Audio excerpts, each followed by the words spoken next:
Hello YouTube, today I'm at the Chicago Auto Show taking a look at this slightly revised 2020 Ford F250 XLT. This particular one is the Tremor package as well as the massive 7.3 liter V8. Starting off up front, you do have your standard halogen headlights, chrome bumper with black tow recovery hooks, massive Ford logo, and Super Duty is stamped into the hood. Very, very nice looking truck. Coming around to the wheels, looks like we have some Goodyear Wrangler dualers, and those are 285/75 R18s, and I think that roughly translates to a 35-inch tire. And as you can see, you do still have a little bit of room, so if you do slightly want to lift this, you could probably clear a 37 with minimal to no trimming. Coming up top, you have your XLT F250 badge. Really nice off-road style powder coated cab length running boards, trailer tow mirrors with blind spot monitoring, your standard XLT door handles. This one does come with a slightly aggressive fender flare. There's your Tremor badging. Then you have some plastic molding here to protect against rock chips. Slightly revised taillights as well. And then Super Duty is now stamped into the back of the tailgate like this. Very, very cool looking truck. Backup camera is right here. Dang, this thing is sweet. Here's the capless fuel fill port, and that is where your DEF fluid would go if you opted for the diesel engine. This thing seems a lot taller than a standard F250 XLT, just with a slight level in 35s. Let's take a closer look. Even though this thing is slightly lifted and on bigger tires, these off-road running boards make getting in very easy. I don't even really have to lift up that far, and you do also have grab handles up top. So now we are up and in the truck. I won't be able to turn it on, but starting out on the left-hand side, we have all of the power window buttons. And then in front of that we have all of your mirror controls. Down here we have your lock and unlock button. And then over to the right of that we have the rotary dial for the interior lights as well as exterior lights. The dial controls the exterior, and the buttons on the side control the interior lights. This button on the far left is your third brake light / cargo light control. Up top you have your tachometer on the left, speedometer on the right, and the LCD screen in the middle. Now, being an XLT, getting that screen is absolutely awesome. Coming back to the steering wheel, it is this cheaper rubbery feeling material. However, you do have bolsters at 10 and 2. This control pad here would control the LCD display when it is on. Below that we have your cruise control buttons.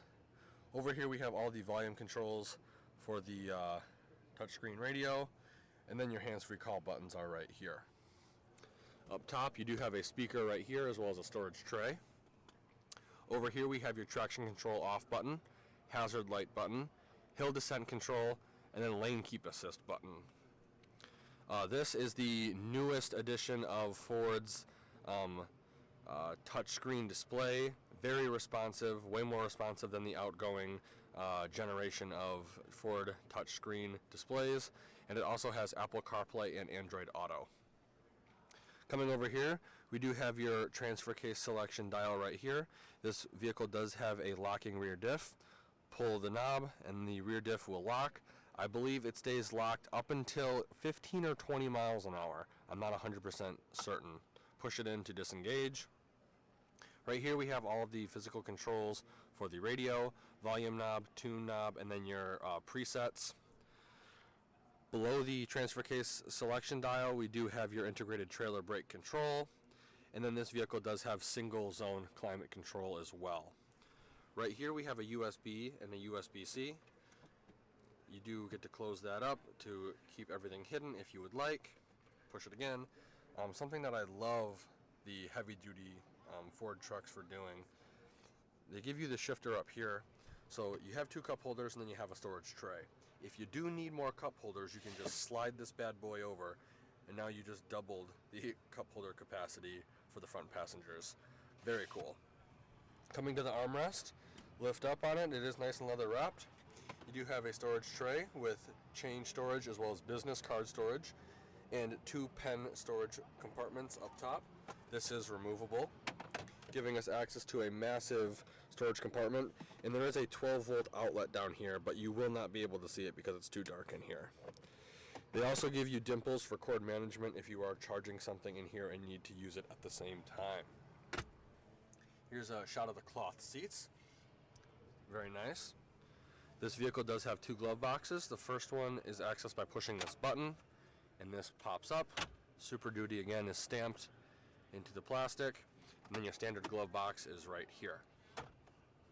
Right here we have a 12-volt outlet and 110-volt 400-watt max power outlet as well.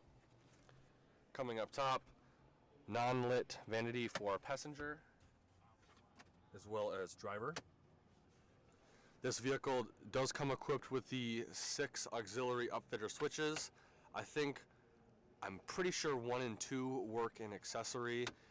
Everything else the vehicle needs to be running in order for those to work. But I love Ford's switch design. I love the placement of it. I wish other trucks did something more similar to this because that's really awesome. In front of that, you have your glasses storage right up top. And then we have your halogen dome map light buttons all right there. Then you have your standard rear view mirror as well.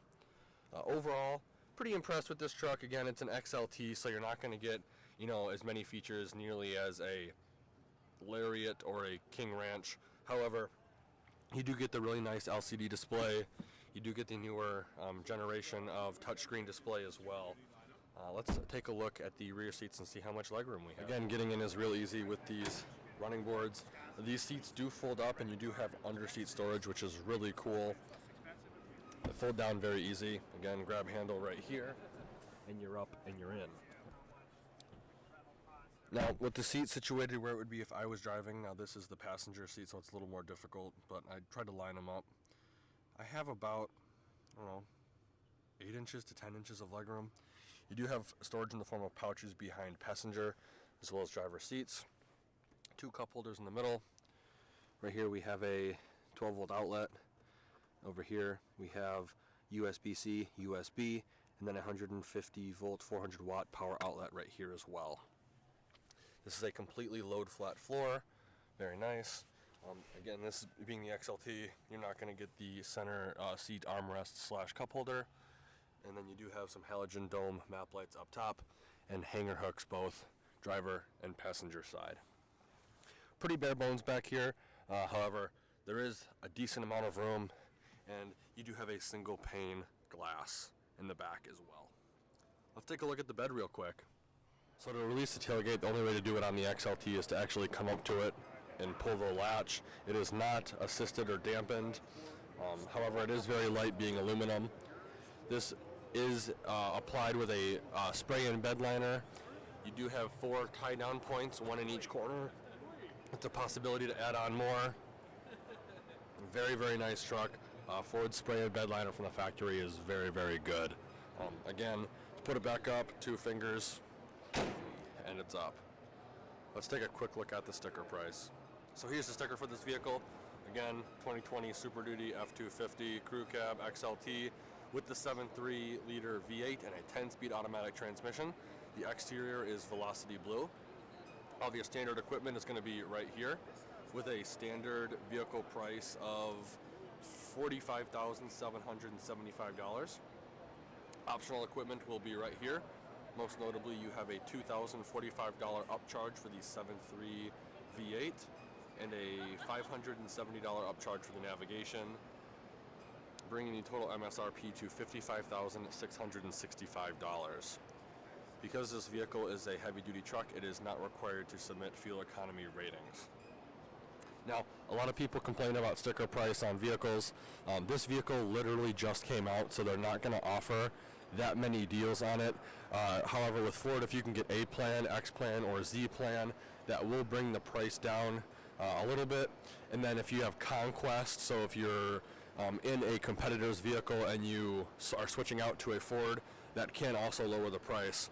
It all just depends on what time of year you buy and what you qualify for. So I'll be uploading a lot of Chicago Auto Show content within the coming days. If you're interested in that, please consider subscribing or sharing the video. Like always, thanks for watching and have a great day.